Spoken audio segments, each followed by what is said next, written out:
Hi everyone, I'm Stupid Fat Hobbit, and this is a little video about the new seal components which were added in Ashes of Malmouth. What are seals? These are high-level weapon components that are quite powerful in some cases and also quite expensive to craft. They vary in cost from one to another. Some are more expensive than others, but a couple of these definitely are quite prohibitive. Notably, Seal of Blades requires a lot of serrated spikes. Seal of Corruption, I believe, required a lot of Aether Crystals via the Silver Core Bolts. And Seal of Shadows required a lot of Chthonic Seals of Binding. But most of these in general are quite expensive to craft. They also require a lot of Ugdenbloom.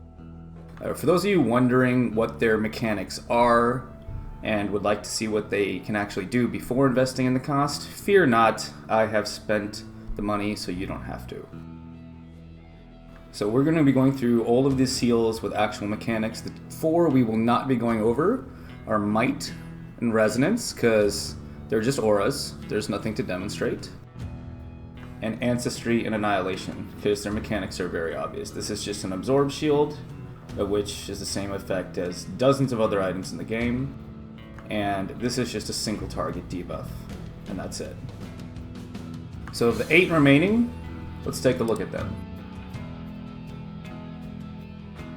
The character we're going to be using to demonstrate these is a Bleed Warder. It does scale bleed damage heavily, not much else. But again, we're looking at the mechanics here, and not so much the damage, per se. Although we will be taking a look at the actual damage on the tooltip to see which ones actually have potential. First up is Seal of Blades. Most of you have probably already seen this. There's currently a bug with Seal of Blades right now. What the bug is, if I understand it correctly, is that any devotion which is attached to the Seal of Blades itself will proc with any attack made with the weapon the Seal of Blades is in, as if the devotion was attached to that attack itself. So to be more clear, if we attach, let's just say, Seal of Blades to, Rend, and then we put Savagery on Falcon Swoop, and then we go attack with Savagery, then both devotions will proc as if they were attached to Savagery, instead of one procking with Seal of Blades. Now apparently, Crate doesn't like devotions being attached to these at all, and they're going to be changing that in a future patch, but they tend to take their time, so enjoy the interaction while you can. But yeah, anyway, for those of you who notice, Seal of Blades, it just makes an aura around you, it does pierce and bleed damage, not much else to say it. Pretty simple. Next up is Seal of Blight. So this has Acid Purge. What this is a channeled spell. You should have in front of you. It's kind of like Ignifar, seems to have a little bit more AoE in range, a little. I haven't played Ignifar at a high level, so maybe Ignifar has a bit more range than I remember, but in general it's a lot like PoE Incinerate, a little wider, except no GMP. Quite a big mana cost. It seems like if you were going to build around this, you're definitely going to have to be concerned about the mana drain. The base damage numbers seem fairly okay. Remember, you should be looking at the numbers on Grim Tools, not the ones you're seeing right now on my character sheet, because some of these are scaled by the various amount of increased numbers that I have on my character. Next up, Seal of Corruption. This one we're actually going to go look at some mobs to test, because it's a little harder to see this one's effect. But this one has an effect similar to Ill Omen / Murmur / Soleil's Witchblade, where it's a prolif mechanic, where you hit a mob with it, and then it spreads to all nearby mobs and will keep spreading, provided the mobs are close enough. It has no cooldown, and on first glance it seems like a decent ability, but the big issue that I've noticed with this, that I don't really like about it, is that unlike Ill Omen and all these other mechanics, this is a single target ability. It doesn't have an AoE, which means when I cast it, I actually have to cast it precisely on a mob. I can't click near the mob at all, it won't work. There's no AoE on it. So I actually have to cast it directly on... Again, don't pay attention to the damage itself. Remember, I'm not scaling any of this. This is a bleed order. But yeah, you can see the prolift mechanic. But it's very clunky to use because of the single target thing. And that's definitely something I'd have to warn people about. Because it's something where, you know, looks like it could be decent at first glance, but it's very awkward to use for extended periods of time. And I wouldn't try to make it my main AoE ability for that reason.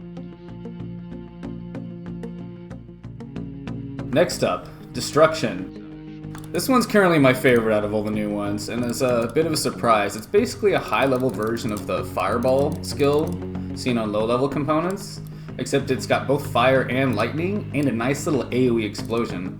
I'm actually planning to make a build partially based around the seal at some point. It's definitely a lot of fun to use. It's got good range, unlike a lot of abilities in Grim Dawn, which are painfully short-ranged. You know, that you can shoot this most of the way across your screen. It's got some good cast speed on it. It just seems like it would, you know... It's just a good, solid upgrade. It's just a high-level version of the new Fireball... Of the old Fireball ability, I'm sorry. That just seems really solid. It's definitely my favorite out of all the new ones I've tried so far. One of my favorites. It's a mix of fire and lightning, and it's got a nice little AoE splash at the end. Also, no cooldown. So yeah, very fun to use, definitely very interesting.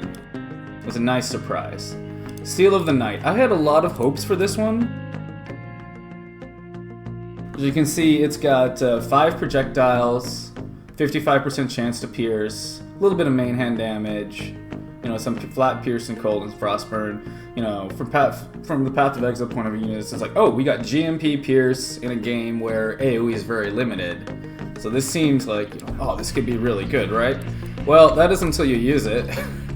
And you realize it's basically just Phantasmal Blades. That's about it, with much lower base damage, of course. Could you use it to augment a build? Sure. You know, add a spammable skill, single target. It's not bad per se, but pretty much, you just want to keep in mind, it's essentially identical to P-Blades in all essential aspects.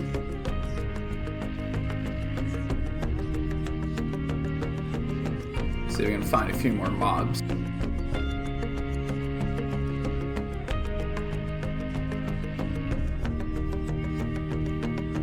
At 55 chance to pierce. Gives it moderate AoE, but yeah, as I said, it's gonna fill the same role as P-Blades in whatever build you try to put it in.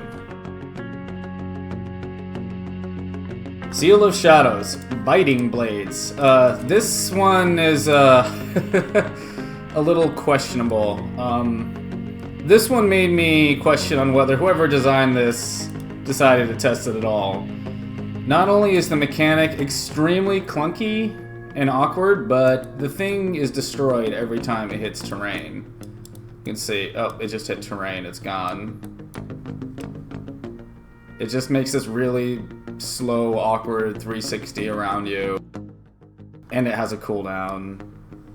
I mean, maybe a melee character uses it to augment their damage if the base damage is high enough. I don't know. This is very awkward. Definitely the biggest disappointment out of all the ones I've tested, and the one I think that has the least potential.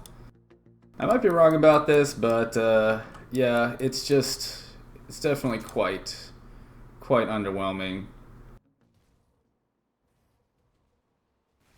It's also worth mentioning this was one of the more expensive ones to craft. This took a lot of chthonic seals of binding. I actually had to go farm Tome of Korvac for them for quite a while to finish crafting this, so that was definitely quite a big disappointment. Seal of Skies. This has Chain Lightning. Again, it seems like a decent ability, and it, you know, could complement a Trozen build or something fairly well. However, the problem that I have with it is that the cast range is fairly low. Okay, let's see, I cannot cast over here, and they have to get fairly close, yeah, before I can actually start casting. For an ability that wants to be inherently AoE, the cast distance is probably going to be the thing that annoys you the most about this. That being said, it's definitely workable, and you could definitely add it to a build, but just keep in mind that you're not going to be chaining lightning to enemies across the screen, because they have to be essentially a third of the way from the screen before you can even cast it on anyone. The last seal we're going to look at is Seal of the Void. This is a bit of an interesting one. This functions differently whether you have it on melee or in ranged. We're just going to look at the ranged one right now because the melee interaction is fairly obvious. I'll just show it first. You shoot it and it creates a nice big AoE where it hits. This thing has actually a massive amount of weapon damage. I think it was 300%, and a lot of flat fire and chaos. So this was definitely something that caught my interest and seemed like it had a little potential. The thing is, it does have a 3-second cooldown on the ability itself.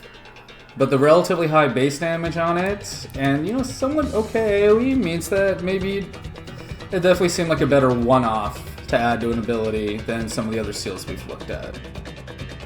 The melee interaction on this is essentially the same thing, except it has a 3-target maximum.